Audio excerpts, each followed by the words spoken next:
Hello，大家好，我係 YouTuber 爸爸個爸。今日咧，我過嚟，話錄影啊，即刻個個走晒。咁今日想整個，哇，好亂啊，有垃圾又剩，影響咗市容嘅，冇辦法，遮住先。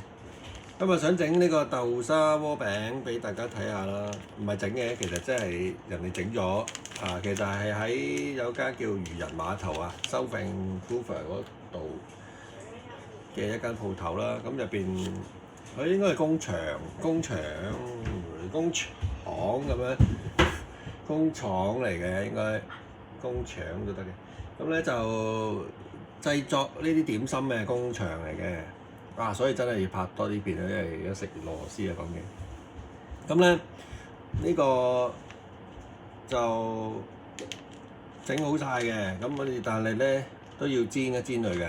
咁你見到咧，隻鑊都已經準備好啦，就開火開嚟見我。咁咧就一陣整俾大家睇下。